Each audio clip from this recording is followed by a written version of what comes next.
এক নাটকীয় রাতে প্রায় 150 থেকে 200টি ইরানি ব্যালিস্টিক ক্ষেপণাস্ত্রের আঘাতে ইসরায়েলের আকাশ আলোকিত হয়ে ওঠে, যা দেশটির সামরিক ও বেসামরিক লক্ষ্যবস্তুকে নিশানা করে। ইসরায়েলি ডিফেন্স ফোর্সেস জানিয়েছে তাদের অত্যাধুনিক বহুস্তরীয় বিমান প্রতিরক্ষা ব্যবস্থা দ্রুত সক্রিয় হয়ে ওঠে এবং বেশিরভাগ হুমকি সফলভাবে প্রতিহত করে। এই প্রতিরক্ষামূলক ব্যবস্থার মধ্যে ইসরায়েলে পরিচিত আয়রন ডোম সিস্টেমও ছিল। যদিও আয়রন ডোম মূলত স্বল্প পাল্লার রকেট মোকাবিলার জন্য ডিজাইন করা হয়েছিল, তবে এটি ইরানের ক্ষেপণাস্ত্র হামলার 20 থেকে 30% প্রতিহত করতে পেরেছে। এই অপ্রত্যাশিত কাণ্ড আয়রন ডোম এবং ইসরায়েলের সামগ্রিক প্রতিরক্ষা স্থাপত্য সম্পর্কে প্রচলিত ভুল ধারণা আরও উস্কে দেয়। 2011 সালে আয়রন ডোম হামাস এবং হিজবুল্লাহর অবিরাম রকেট হামলা থেকে ইসরায়েলি সম্প্রদায়গুলিকে রক্ষা করার জন্য চালু হয়েছিল। রাফাল অ্যাডভান্স ডিফেন্স সিস্টেম দ্বারা বিকশিত এই সিস্টেমটি মার্কিন যুক্তরাষ্ট্রের আর্থিক সহায়তায় কাসাম এবং গ্রাড রকেটের মতো 4 থেকে 70 কিলোমিটার পাল্লার রকেট আটকাতে তৈরি করা হয়েছিল। এর প্রধান উপাদানগুলির মধ্যে রয়েছে ইসরায়েল অ্যারোস্পেস ইন্ডাস্ট্রিজ নির্মিত ELM-2084 রাডার, যা ক্ষেপণাস্ত্র শনাক্ত ও ট্র্যাক করে, একটি যুদ্ধ ব্যবস্থাপনা ও নিয়ন্ত্রণ ইউনিট যা গতিপথ গণনা করে এবং লক্ষ্যবস্তুকে অগ্রাধিকার দেয়, এবং তামির ইন্টারসেপ্টর ক্ষেপণাস্ত্র যা লক্ষ্যবস্তুর কাছাকাছি বিস্ফোরিত হয়ে এটিকে ধ্বংস করে। প্রতিটি তামির ক্ষেপণাস্ত্রের আনুমানিক মূল্য $50,000। আয়রন ডোম তার প্রথম দিকের সাফল্যের পর থেকে জনমনে একটি ভুল ধারণা তৈরি করে।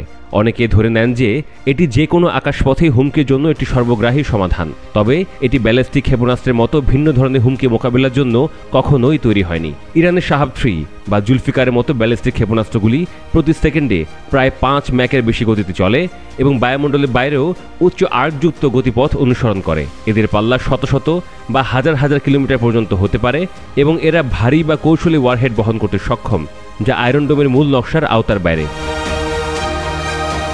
এই ধরনের হুমকি মোকাবিলায় ইসরায়েল অ্যারো 2 এবং অ্যারো 3 এর মতো অন্যান্য ব্যবস্থার উপর নির্ভর করে, যা ব্যালিস্টিক ক্ষেপণাস্ত্রকে তাদের মধ্যবর্তী বা চূড়ান্ত পর্যায়ে প্রায়শই বায়ুমণ্ডলের বাইরে লক্ষ্য করে।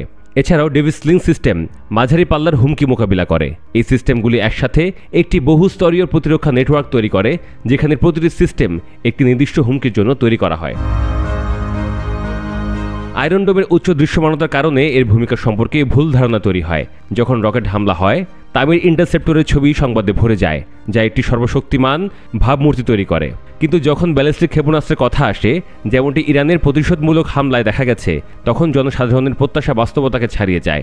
সমালোচকরা যে কোনো ক্ষেপণাস্ত্রের লক্ষ্যবস্তুকে আঘাত করাকে ব্যর্থতা হিসেবে দেখেন, যা একটি সমন্বিত উচ্চমাত্রা আক্রমণের বিরুদ্ধে প্রতিরোধের জটিলতাকে উপেক্ষা করে।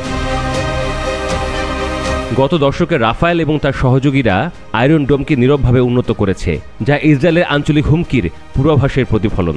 রাডারকে সফটওয়্যার উন্নতির মাধ্যমে উচ্চ গতির লক্ষ্যবস্তু দ্রুত শনাক্তকরণ ও ট্র্যাক করার জন্য উন্নত করা হয়েছে। তামির ইন্টারসেপ্টরও উন্নত হয়েছে। এর প্রপালশন এবং গাইডেন্স সিস্টেমে পরিবর্তন এনে এর চলন ক্ষমতা বৃদ্ধি করা হয়েছে এবং এটি লক্ষ্যবস্তুকে চূড়ান্ত পর্যায়ে আঘাত হানতে সক্ষম হয়েছে। ইরানের আক্রমণের রাত ছিল এই অগ্রগতির একটি বাস্তব পরীক্ষা। ইরানের ভূখণ্ড থেকে ছোড়া ক্ষেপণাস্ত্র ইসরায়েলের দিকে আসতে শুরু করলে আইডিএফের বিমান প্রতিরক্ষা কমান্ড একটি অভূতপূর্ব চ্যালেঞ্জের মুখোমুখি হয়। আক্রমণের শাহাব 3 ক্ষেপণাস্ত্র, যার পাল্লা 2000 কিলোমিটার পর্যন্ত এবং কম পাল্লা জুলফিকার মতো ক্ষেপণাস্ত্র ছিল। আইডিএফ জানিয়েছে যে বহুস্তরীয় প্রতিরক্ষা নেটওয়ার্ক জনসংখ্যাবহুল বা কৌশলগত এলাকা লক্ষ্য করে ছোড়া ক্ষেপণাস্ত্রের প্রায় 80 থেকে 90% আটক করেছে।